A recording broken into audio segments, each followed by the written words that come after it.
233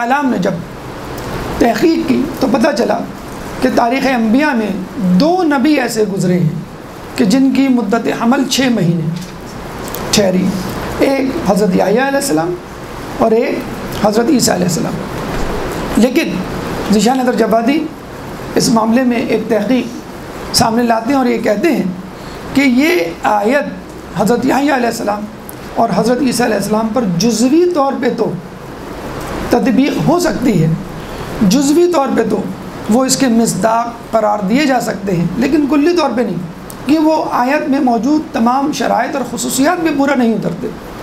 بلا شبہ دونوں نبی، دونوں انبیاء 6 مہینے اپنی ماؤں کے رحم میں رہے، لیکن ہم یہ دیکھتے ہیں کہ یحییٰ علیہ السلام 40 سال کی عمر کو نہیں پہنچے اور اس سے پہلے وہ قتل کر دیے گئے اور شہید ہو گئے۔ تو یہاں جو لفظ آیا ہے وَبَلَغَ 40 سنہ، کہ وہ جب وہ 40 سال تک پہنچ گیا، تو یحییٰ علیہ السلام 40 سال تک نہیں پہنچے۔ جب ہم عیسیٰ علیہ السلام کی بات کرتے ہیں تو وہ بھی 40 سال تک نہیں پہنچے اور 33 سال کی عمر میں آسمانوں پر اٹھا لیے گئے۔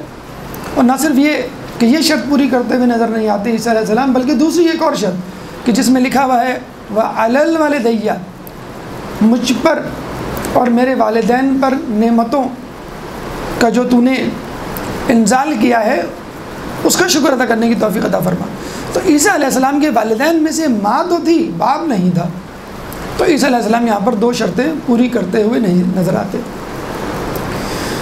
تو امام حسین علیہ السلام کے بارے میں کہا جاتا ہے کہ وہ 6 مہینے رحم مادر میں رہے، اس کے بعد ان کے والد بھی تھے، والدہ بھی تھی، اور کیا ہی والد کیا ہی والدہ۔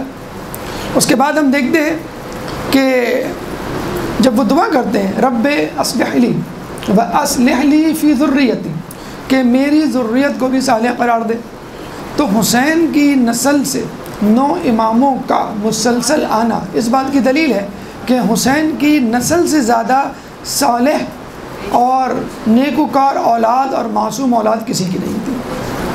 تو یہ آیت سورہ احقاف کی آیت نمبر 15 امام حسین علیہ السلام کے حمل، ان کی ولادت اور ان کی سیرت پہ مکمل طور پہ تطبیق ہوتی ہے۔ اب آئیے ہم چلتے ہیں ولادت کے جشن کی طرف اور یہ دیکھتے ہیں کہ زمانے میں امام حسین کی ولادت کا جشن کیسے منایا گیا۔ ابھی آپ کے سامنے عرض کیا گیا کہ رسول نے فرمایا کہ ان الحسین ابن علی فی السماء اکبر منہ فی الارضین، کہ حسین کا مرتبہ مقام آسمانوں میں زمین کی بنسبت کہیں زیادہ بلند مقام ہے۔ اور واقعی ہم یہ دیکھتے ہیں کہ آپ کی ولادت کا جشن آسمانوں پر زیادہ بہترین طریقے سے اور جسے کہتے ہیں کہ پرجوش طریقے سے منایا گیا بنسبت زمین کے۔ اللہ تعالیٰ اس سلسلے میں 4 قسم کے فرشتوں کو متحرک کرتا ہے اور ان پر حکم جاری کرتا ہے۔ پہلے قسم کے فرشتے وہ جن کو ہم مسئول فرشتے کہہ سکتے ہیں، یعنی وہ فرشتے جن کے اوپر کچھ ذمہ داریاں ہیں، جنت، دوزخی اور دیگر۔ پھر اس کے بعد دوسرے قسم کے فرشتے مقرب فرشتے، یعنی جو اللہ سے قریب ہیں اور تمام فرشتوں سے افضل ہیں، جیسے جبرائیل علیہ السلام ہیں، اسرافیل علیہ السلام ہیں، میکائیل علیہ السلام ہیں۔ پھر اس کے بعد تیسرے قسم کے فرشتے معتوب فرشتے، کہ اللہ تعالیٰ نے ان کو سزا دی تھی ترک اولا یا خطا یا لغزش کی بنیاد پر، اور انہوں نے اس جشن سے، اس ولادت سے کیسے استفادہ کیا، اس کا تذکرہ ابھی آپ کے سامنے آئے گا۔ پھر اس کے بعد متفرق یا مؤخر فرشتے جو حسین علیہ السلام کی ولادت کے بعد اس دنیا میں تشریف لائے۔ سب سے پہلے اللہ تعالیٰ مسئول فرشتوں کو حکم دیتا ہے، اور مسئول فرشتے میں سب سے پہلے جنت کے فرشتے، جنت کے داروغہ، جنت کا محافظ فرشتہ جس کا نام رضوان ہے، اس کو اللہ تعالیٰ حکم دیتا ہے کہ تم جنت کی تزئین و آرائش کرو، اور حور کو حکم دیتا ہے کہ تم اپنا بناؤ سنگھار اور بڑھا دو، کیونکہ میرا حسین اس دنیا میں آنے والا ہے۔ چنانچہ جنت کو جو پہلے ہی سے خوبصورت، پہلے ہی سے دیدہ زیب، پہلے ہی سے مسحور کن ہوتی ہے، اس میں مزید خوبصورتی، مزید تزئین و آرائش کا اضافہ کیا جاتا ہے۔ پھر اس کے بعد اللہ تعالیٰ دوزخ کے فرشتے مالک سے مخاطب ہوتا ہے اور کہتا ہے کہ تم جہنم کے شعلوں کو بجھا دو۔ ہمیں یہاں یہ پوچھنا چاہیے کہ اللہ کہ تو نے جنت کی تزئین و آرائش کا حکم دیا جو پہلے سے موجود تھی، تو جہنم کے شعلوں کی آنچ کو کم کر دیتا، مطلقاً بجھانا۔ اس کا مطلب ہے کہ اللہ تعالیٰ نہیں چاہتا تھا کہ حسین کی ولادت کے وقت جہنم کے شعلے بلند ہوں یا جہنم کا تذکرہ ہو۔ یعنی حسین کی شفاعت اتنی زیادہ بلند و بالا شفاعت ہے کہ کوئی شخص اگر خود سے چاہے منحرف ہو کے تو جہنم میں چلا جائے، ورنہ حسین کی شفاعت پوری دنیا کے لوگوں کو کافی ہے جنت میں لے جانے کے لیے۔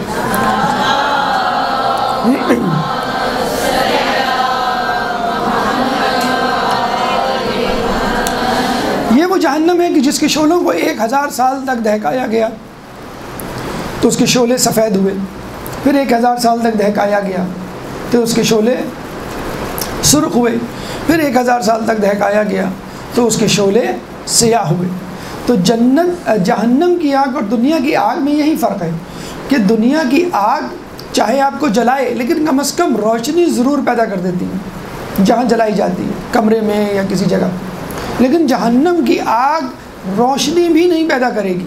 تو جو لوگ وہاں جل رہے ہوں گے وہ اندھیرے میں ہوں گے، اور آپ نے دیکھا ہوگا خود اندھیرا اگر کوئی اور تکلیف نہ ہو تو انسان کے لیے وحشت پیدا کر دیتا ہے۔ بالکل اسی طرح جس طرح پنجتن میں سے 4 کو پیدا کرنے کے بعد اللہ نے اس کائنات میں اندھیرا پھیلا دیا، اور پھر بعد میں بی بی کا نور پیدا ہوا، اس سے جو روشنی پیدا ہوئی اس سے پوری کائنات نظر آنے لگی۔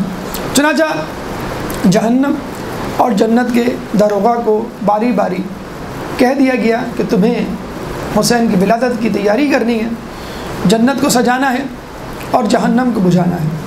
پھر اس کے بعد اللہ جنت کی سب سے خوبصورت حور جو جنت کے سب سے بلند و بالا محل میں رہتی ہے اس کو حکم دیا۔ کیا حکم دیا؟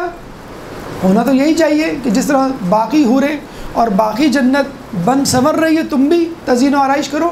نہیں، اس حور جس کا نام لایا تھا، لام عین یا الف حمزہ، لایا کو حکم دیا کہ تم فوراً اپنا محل چھوڑو اور زمین کی طرف پرواز کرو اور وہاں میرے حسین کی ولادت میں مدد کرو۔ چنانچہ لایا اپنا بلند و بالا مقام چھوڑ کر زمین کی طرف روانہ ہو جاتی ہے۔ اس کے بعد 3 مقرب فرشتوں کو اللہ حکم دیتا ہے کہ تم لوگ اپنے اپنے ساتھ 1000 دستے فرشتوں کے لے جاؤ زمین کی طرف، جس میں جبرائیل علیہ السلام، اسرافیل علیہ السلام اور میکائیل علیہ السلام شامل ہوتے ہیں۔ تو تینوں کو 1000 دستے یا قبیلے فرشتوں کے دیے گئے، اور ہر دستے میں یعنی ہر قبیلے میں 1,00,000 فرشتے موجود تھے۔ تو آپ جان سکتے ہیں کہ اتنی بڑی فوج آسمان سے زمین کی طرف رخ کر رہی ہے۔ لوگ فرشتے یہ سوچ رہے تھے کہ کہیں دنیا میں قیامت تو نہ آ گئی، تباہ ہونے تو نہیں جا رہی دنیا۔ چنانچہ جب یہ فرشتے رخ کرتے ہیں زمین کا تو ان کو ایک خاص قسم کے فرشتے جوائن کرتے ہیں، اور وہ فرشتے کہلاتے ہیں روحانیین۔ روحانیین کے بارے میں کہا جاتا ہے کہ ان کے ہاتھ میں نورانی تھال ہوں گے، اور وہ عام فرشتوں کی بنسبت زیادہ نورانی ہوں گے۔ وہ بھی ان فرشتوں کے ساتھ زمین کی طرف نزول کرتے ہیں۔ جب یہ زمین پر پہنچتے ہیں تو اللہ کے رسول کو خوشخبری دیتے، اور اس کے بعد معتوب فرشتے کہ جن کو کسی وجہ سے اللہ تعالیٰ نے سزا دے رکھی تھی وہ ان فرشتوں سے ملاقات کرتے ہیں۔ سب سے پہلا فرشتہ معتوب فرشتہ جس کو اللہ تعالیٰ نے سزا دی تھی اس کا نام ہے سرسائل، سواد سے سر سوائل۔ سرسائل نے جبرائیل کو کہا کہ تم لوگ کہاں سے آ رہے ہو؟ جبرائیل نے کہا کہ ہم حسین کی ولادت منا کے آ رہے ہیں۔ سرسائل نے کہا کہ تم دوبارہ جاؤ اور رسول سے یہ کہو کہ اللہ تعالیٰ نے مجھے معتوب کر دیا ہے اور سزا دے رکھی ہے، اپنی عبادت سے معطل کر دیا ہے۔ اگر ہمیں اللہ تعالیٰ کسی وجہ سے یہ کہہ دے کہ بھئی تم نماز روزہ آج سے نہ کرو تو شاید ہم خوشی سے پھولے نہ سمائیں کہ زحمت اور مشقت سے بچ گئے۔ وہاں فرشتہ پریشان ہے کہ مجھے عبادت سے محروم کر دیا گیا۔ اس کا گناہ کیا تھا؟ فقط یہ سوچ اس کے 70,000 پر تھے سرسائل کے، جس کے بارے میں کہا جاتا ہے کہ ایک پر سے لے کر دوسرے پر تک کا فاصلہ مشرق و مغرب کے فاصلے کے درمیان تھا۔ کہتے ہیں کہ جب یہ سرسائل یہ سوچ رہا تھا کہ کیا اللہ تعالیٰ کو سمندر میں موجود، اس کی تہہ میں موجود جاندار کا بھی علم ہے، اور کیا اللہ تعالیٰ کو اندھیری راہ میں موجود کسی چھوٹے سے جانور کا بھی علم ہے، کیونکہ کائنات تو بہت بڑی ہے۔ یعنی اس نے علم خدا پر شک کیا۔ بس اللہ تعالیٰ کو جب پتہ چلا تو اس نے فوری طور پر اس فرشتے سرسائل کی گرفت کی اور کہا آج سے تو عبادت سے معزول۔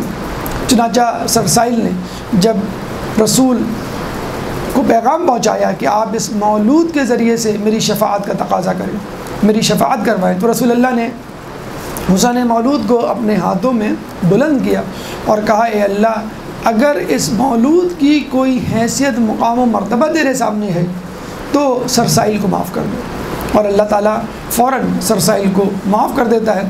یہاں پہ کربلا میں موجود اس منظر کو یاد کیجئے کہ جب حسین نے اپنے نومولود ششماہے کو اپنے ہاتھوں پہ بلند کیا تھا، لیکن فوج اشقیہ نے جس طرح حسین کی معرفت سے انکار کیا، اس طرح اس مولود کی معرفت سے بھی انکار کر دیا۔ اس کے بعد دوسرا فرشتہ جس کو ولادت حسین سے استفادہ ہوا، اس کا نام ہے دردائل۔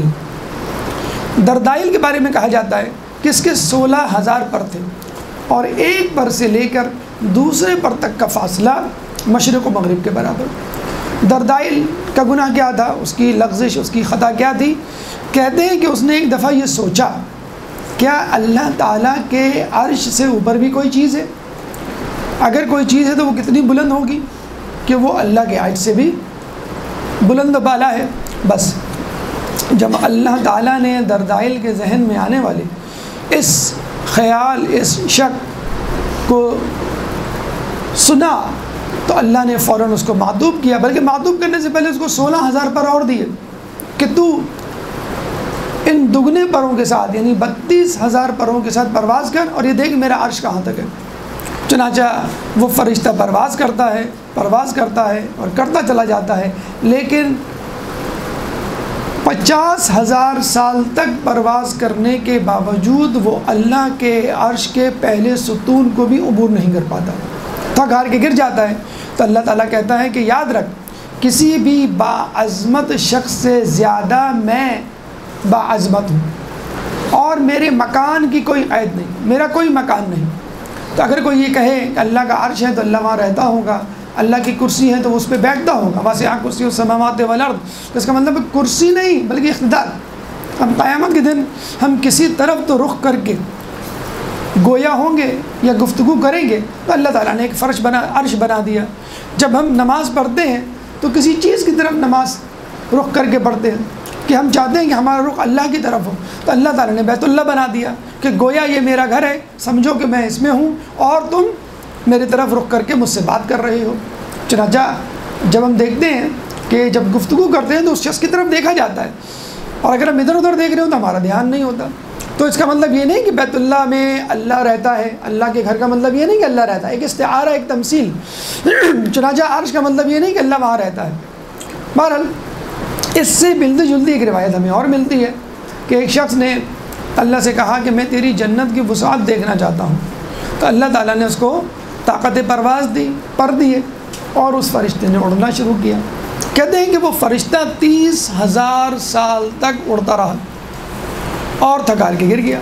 اللہ تعالیٰ نے دوبارہ جسے کہتے ہیں کہ اس کو ریچارج کیا یا فیول دیا یا طاقت و توانائی دی، پھر دوبارہ نئے پر عطا کیے، پھر وہ 30,000 سال تک اڑتا رہا، پھر تھکار کے گر گیا، پھر اللہ تعالیٰ نے اس کو بالوں پر دیے، طاقت توانائی دی، پھر وہ 30,000 سال تک۔ کہتے ہیں کہ اس طرح یعنی 30,000 سال تک وہ 30,000 مرتبہ اڑا۔ 30,000 مرتبہ اڑنے کے بعد، اور ہر مرتبہ 30,000 سال تک اڑتے اڑتے جب وہ گر گیا تھک ہار کے، تو پتہ چلا کہ وہ ایک باغ میں آ کے گرا۔ اس کی آنکھ کھلی تو دیکھا باغ کے ساتھ ایک محل کی دیوار میں ایک کھڑکی، کھڑکی کھلتی ہے، ایک حور اپنا چہرہ باہر نکالتی ہے اور کہتی ہے تو نے تو اب تک فقط میرا ایک صحن پار نہیں کیا، فقط ایک حور کا ایک صحن وہ فرشتہ نہیں پار کر پایا، تو عرش کی وسعت کیا ہوگی۔ اور یہاں یہ بھی جان لیجئے کہ عرش اگر اتنا وسیع ہے، اتنا پرعظمت ہے، تو جس چیز سے عرش کی تخلیق ہوئی ہوگی وہ کتنا پرعظمت ہوگا، یعنی مولا کائنات حضرت علی ابن ابی طالب۔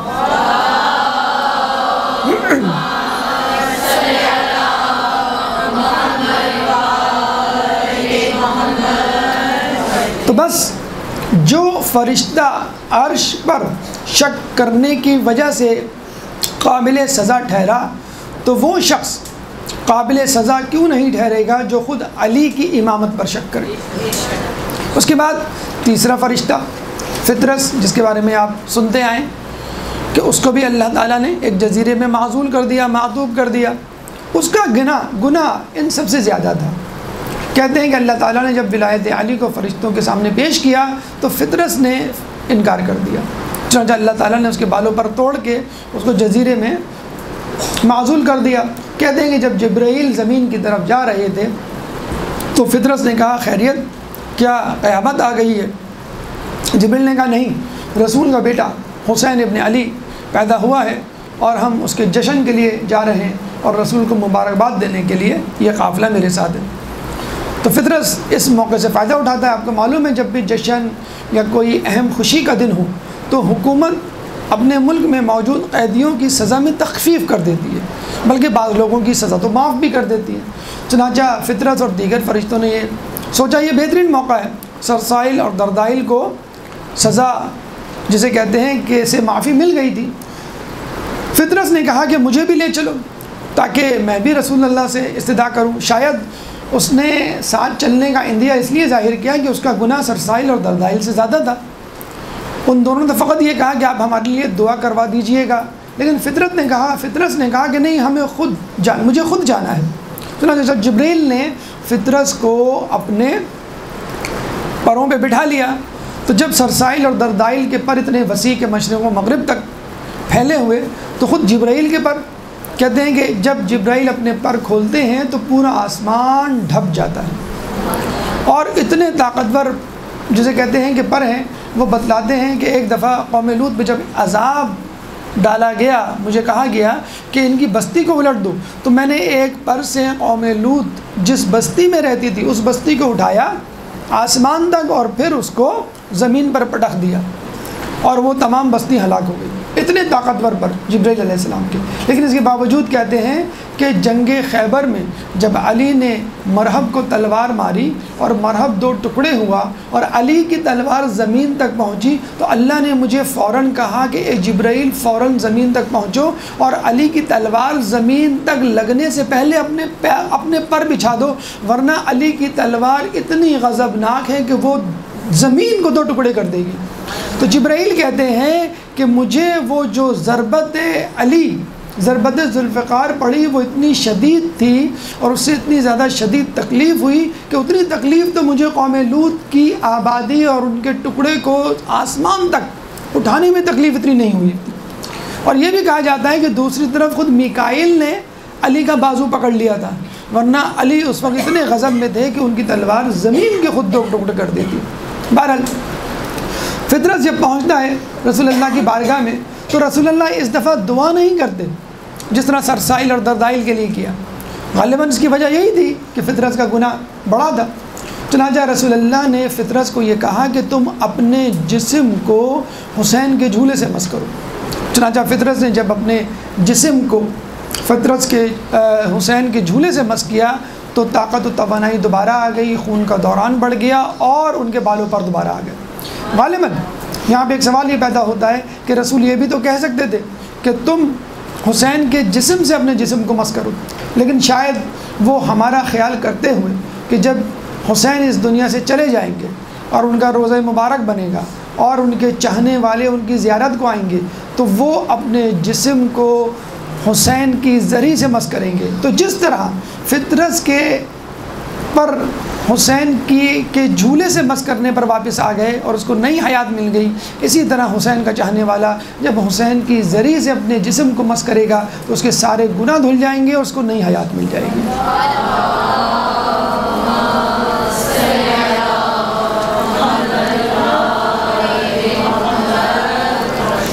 اچھا، یہاں پر فرشتوں کی، ان کے پروں کی بات سن کر نوجوان نسل یا سائنس کے اسٹوڈنٹ یہ کہہ سکتے ہیں کہ بھئی یہ تو کمپیوٹر ایج ہے، ایروپلین کی جو ہے دنیا ہے، کمپیوٹر دور ہے، اور آپ ہمیں بات بتلا رہے ہیں 14 سال پہلے کی، فرشتوں کی، پرندوں کی۔ اب تو بلٹ ٹرین آ گئی ہیں جو کہ ایروپلین سے زیادہ اسپیڈ رکھتی ہیں۔ تو مجھے بتائیے، سائنسدانوں نے یہ جو ایروپلین ایجاد کیے ہیں، ہوائی جہاز بنائے ہیں، کس کو دیکھ کر؟ اللہ کی مخلوق پرندوں کو دیکھ کر، کہ جس طرح پرندے پرواز کرتے ہیں اور جو ساخت اور ہیئت اسٹرکچر رکھتے ہیں، اسی ہیئت اسی اسٹرکچر پہ ایروپلین کو بنایا گیا۔ بلکہ ابھی پچھلے دنوں آپ کو یاد ہوگا، آپ نے شاید پڑھا ہوگا کہ چائنا نے بلٹ ٹرین بنائی تھی۔ تو کہتے ہیں جب وہ بلٹ ٹرین بنائی تو اس کی ایکسپیکٹڈ اسپیڈ جو تھی وہ 1000 کلومیٹر پر آور تھی، لیکن پوری کوشش کے باوجود وہ 1000 کلومیٹر پر آور کی اسپیڈ اچیو نہیں کر سکی، کیونکہ ریزسٹنس آف ایئر اتنی زیادہ تھی آگے سے۔ چنانچہ انہوں نے سائنسدانوں کو ٹاسک دیا کہ بھئی آپ سوچیں اور پتہ چلائیں کہ فالٹ کیا ہے اور ہم اس کو کیسے اوور کم کریں، اور ایئر ریزسٹنس کو کیسے کم کریں، اور اس کی اسپیڈ کو کیسے امپروو کریں۔ تو ایک سائنسدان نے ریسرچ کرنے کے بعد یہ کہا کہ اگر ہم اس کا فرنٹ پورشن بلنٹ کی بجائے شارپ بنا دیں، جیسے پینسل کی نوک، جیسے پرندے کی چونچ، تو اس نے باقاعدہ کوشر نامی برڈ کا حوالہ دیا اور یہ کہا کہ یہ کوشر نامی برڈ جب پانی میں ڈبکی لگاتا ہے تو پانی کی لہریں ایک دم سے ہٹ جاتی ہیں، کیونکہ اس کا جو ایج ہوتا ہے، پوائنٹڈ بیک، وہ اتنا شارپ ہوتا ہے کہ اس کا سرفیس ایریا کم ہونے کی وجہ سے وہ فوراً پینیٹریٹ کر جاتا ہے پانی میں۔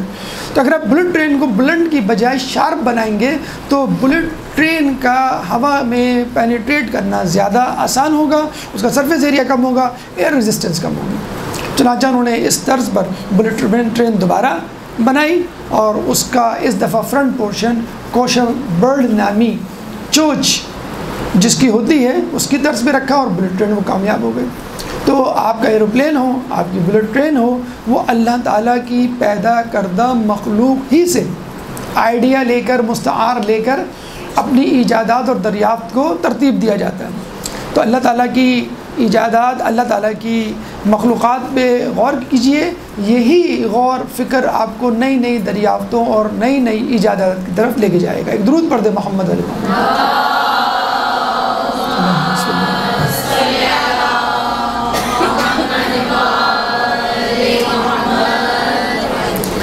اچھا، اب ہم آتے ہیں ان فرشتوں کے بعد جو حسین ابن علی کی ولادت کے بعد آئے۔ مثلا کہتے ہیں کہ ایک فرشتہ آپ کی ولادت کے بعد بحر اعظم پر آتا ہے اور یہ ندا دیتا ہے کہ اے لوگوں، غم کا لباس پہن لو اور غم و اندوہ کا اظہار کرو کہ حسین کا بیٹا، علی کا بیٹا حسین پیدا ہو چکا ہے کہ جو ظلم و ستم سے مارا جائے گا۔ اور کہتے ہیں کہ یہ فرشتہ رسول اللہ کے پاس آتا ہے اور ان کو یہ بری خبر سناتا ہے اور گریہ کرنے لگتا ہے، رسول بھی اس فرشتے کے ساتھ گریہ کرنے لگتے ہیں۔ پھر کہتے ہیں کہ وہ کربلا کی خاک آپ کو دیتا ہے اور یہ کہتا ہے کہ یہ کربلا کی خاک ہے، جب یہ مٹی سرخ ہو جائے تو آپ سمجھ لیجئے گا کہ آپ کا حسین مارا گیا۔ پھر اس خاک کو فرشتہ اپنے پر پہ چھڑکتا ہے اور باقی خاک رسول اللہ کے حوالے کر دیتا ہے۔ پھر رسول اللہ اس خاک کو ام سلمہ کے حوالے کر دیتے ہیں اور یہ کہتے ہیں کہ اس خاک کو سنبھال کے رکھنا، جب یہ خاک سرخ ہو جائے تو سمجھ لینا کہ میرا حسین کربلا میں مارا گیا۔ اس کے بعد 12,000 فرشتوں کا جھنڈ، ایک گروہ، ایک سال بعد حسین کی ولادت کے 1 سال بعد رسول اللہ کے پاس آتا ہے، مبارکباد دیتا ہے اور پھر یہ بھی بتلاتا ہے کہ حسین پر وہی کچھ گزرے گی جو حابیل پر گزری، اور جس طرح حابیل کو ثواب ملا اس طرح حسین کو بھی ثواب ملے گا، بلکہ حسین کی شہادت پر گریہ کرنے والوں کو بھی ثواب ملے گا۔ اور اس کے بعد پھر ہم دیکھتے ہیں کہ ایک فرشتہ اللہ تعالیٰ سے ضد کرتا ہے کہ مجھے تیرے محبوب کی زیارت کرنی ہے، پہلی مرتبہ وہ دنیا میں آنا چاہتا ہے، چنانچہ اللہ اس کو اجازت دیتا ہے اور یہ کہتا ہے کہ تم جا کر رسول اللہ کو حسین کی شہادت کی خبر دینا اور یہ کہنا کہ ان کا قاتل یزید ہوگا۔ فرشتہ کہتا ہے کہ اللہ، میں تو پہلی مرتبہ رسول کے پاس جا رہا ہوں اور پہلی ہی مرتبہ میں بری خبر لے کے جاؤں، یہ کیسے ہو سکتا ہے؟ تو اللہ کہتا ہے کہ جو تمہیں حکم دیا گیا ہے وہ بجا لاؤ۔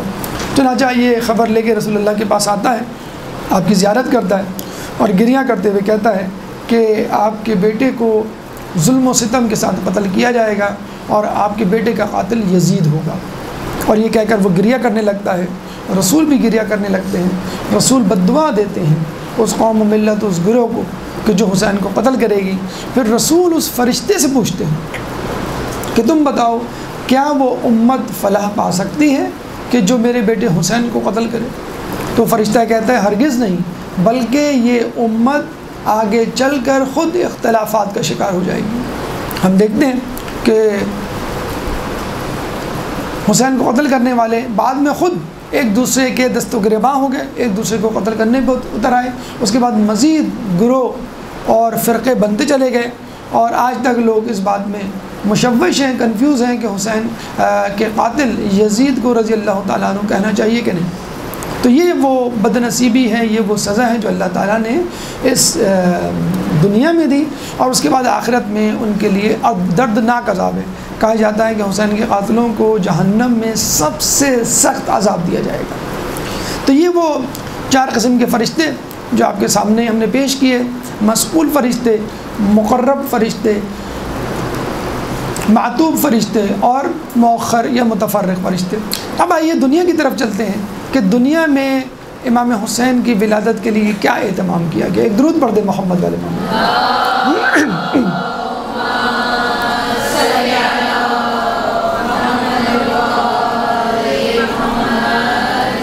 جنت کی سب سے خوبصورت حور لایا کو جب حکم دیا گیا کہ تم حسین کی ولادت کے لیے اہتمام کرو اور دنیا میں جاؤ، تو جب وہ حجرہ فاطمہ میں داخل ہوتی ہے تو دیکھتی ہے کہ یہ وہاں تو بہت خستہ حالی ہے، وہ تو جنت سے آئی ہوئی پورا آسائش، تو کہتے ہیں جنت سے باقاعدہ ایک قالین بھیجا گیا۔ پھر حسین کی ولادت ہوتی ہے اور فجر کے وقت جمعے کے دن امام حسین کی ولادت ہوتی ہے، اور جب امام حسین کی ولادت ہوتی ہے تو جناب صفیہ جو امیر حمزہ کی خواہر بہن تھی وہ نومولود کو لے کے جاتی ہیں غسل دینے کے لیے۔ تو رسول اللہ اسی وقت وارد ہوتے ہیں اور کہتے ہیں کہ لاؤ اس بچے کو میری گود میں دے دو۔ تو صفیہ کہتی ہیں ابھی اس کو غسل نہیں دیا گیا، مجھے غسل دینے دیجئے، پھر میں آپ کے حوالے کرتی ہیں اسے۔ تو رسول اللہ نے کیا کہا کہ کیا میرے بچے کو بھی طہارت کی ضرورت ہے؟ اللہ تعالیٰ نے جس کو طیب و طاہر بنایا اس کو کسی طہارت کی ضرورت نہیں۔ انما یرید اللہ لیذھب عنکم الرجس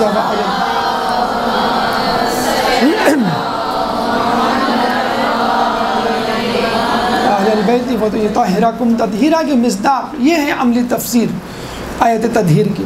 اس کے بعد رسول اللہ امام حسین کے دائیں کان میں اذان دیتے ہیں، بائیں کان میں اقامت، گویا بتلا رہے ہیں کہ حسین اس اذان کو یاد رکھنا، تمہیں اسی اذان کو، اسی اقامت کو، اسی نماز کو زندہ کرنا ہے کہ جب یہ ختم ہونے جا رہی ہوگی۔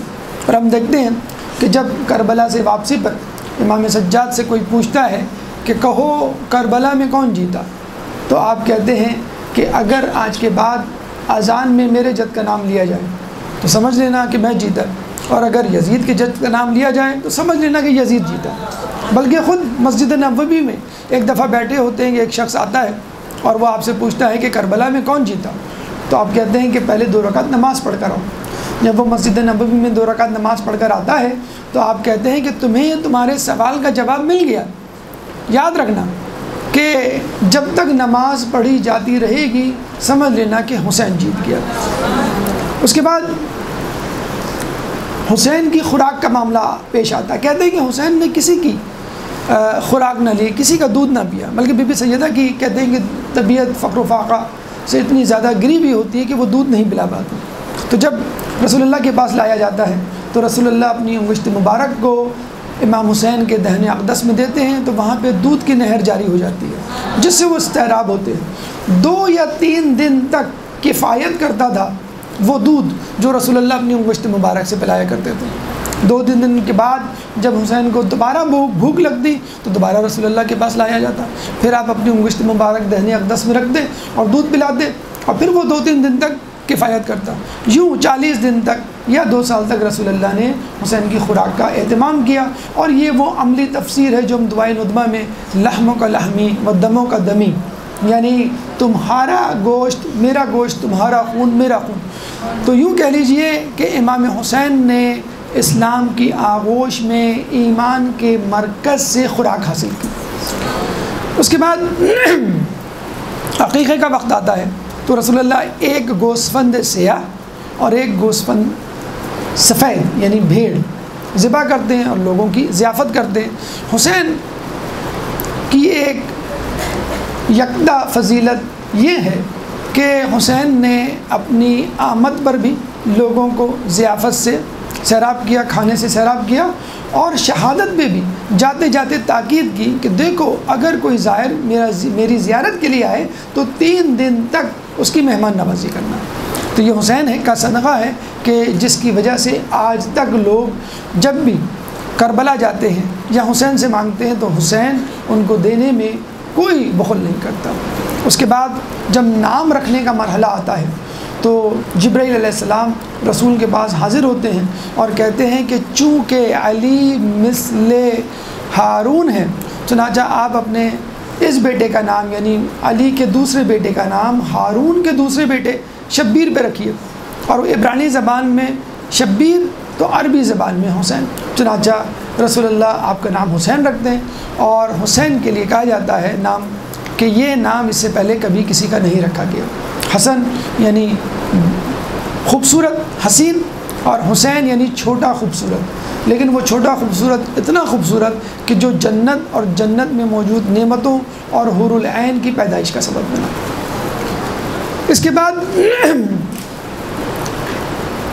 حسین کی ایک یکتا فضیلت یہ ہے کہ کسی نبی اور کسی ولی، کسی جانشین پیغمبر کی ولادت پر جشن تو منایا گیا ہے لیکن گریہ نہیں ہوا۔ یہ حسین کا جیسے کہ مقام و مرتبہ تھا، اور ایک یکتا فضیلت تھی کہ کائنات نے حسین کی پیدائش پہ، ولادت پہ نہ صرف جشن منایا بلکہ خوشی کا بھی اظہار کیا۔ تو ہم دیکھتے ہیں کہ جبرائیل علیہ السلام مبارکباد بھی دے رہے ہیں اور گریہ بھی کر رہے ہیں۔ وہ جو 12,000 فرشتے آئے تھے ان کے چہرے سرخ تھے اور گریہ مسلسل کر رہے ہیں۔ پھر ہم دیکھتے ہیں کہ رسول اللہ خود گریہ کر رہے ہیں۔ پھر ہم دیکھتے ہیں کہ لایا جنت کی سب سے خوبصورت، سب سے بہترین حور خود گریہ کر رہی ہے، بی بی سیدہ گریہ کر رہی ہے۔ بلکہ روایتوں میں یہ بھی آیا ہے کہ جب امام سے پوچھا گیا کہ امام آسمان نے کیسے گریہ کیا، تو آپ نے بتایا کہ آفتاب اس وقت 40 دن تک اپنی سرخی کے ساتھ طلوع ہوتا اور اپنی سرخی کے ساتھ غروب ہوتا، اور عاشور کے بعد کہا یہ جاتا ہے کہ آسمان 6 مہینے تک سرخ رہا، اور یہ سرخی 6 مہینے کے بعد غائب ہو گئی۔ ہاں، افق کے کنارے یہ سرخی آج بھی غروب آفتاب کے وقت موجود ہوتی ہے، لیکن لوگوں نے دیکھا کہ عاشور سے پہلے طلوع آفتاب کا منظر کچھ اور تھا، اور عاشور کے بعد طلوع آفتاب کا منظر کچھ اور۔ یہ کہہ کر ڈوب گیا آفتاب عاشورہ، رہے حسین کی تا حشر روشنی کا۔ اللہ تعالیٰ سے دعا ہے کہ اللہ تعالیٰ امام حسین کے حق کے بدلے ہمیں ہماری شفاعت کروا، اہل بیت کی شفاعت سے مرحمت فرما، ہمیں ان کی ولادت کی وجہ سے جو برکتیں اس کائنات میں نازل ہوں ان برکتوں میں ہم کو شامل فرما۔ شعبان کے مہینے میں جو ولادتیں آئیں گی ان ولادتوں سے استفادہ کرنے کی توفیق عطا فرما، ان شخصیات کی برکات کو ہماری زندگیوں میں شامل فرما۔ بے حق حسین جو لوگ پریشان حال ہیں ان کی پریشانی کو دور فرما، جو مقروض ہیں ان کے قرض کو ادا فرما، جو بیمار ہیں ان کو شفاء کلی عطا فرما، جو بے روزگار ہیں ان کو رزق حلال عطا فرما، جو زندان میں ہیں ان کو رہائی عطا فرما، جو کسی رشتے کے انتظار میں ہیں ان کے لیے غیب سے مناسب رشتوں کا اہتمام کر، امام کے ظہور میں تعجیل فرما، اور ہمیں ان کے انصار و اعوان میں شامل فرما. ربنا تقبل منا انك انت السميع العليم وتب علينا انك انت التواب الرحيم. برحمتك يا ارحم الراحمين وصلى الله على محمد وآله الطاهرين.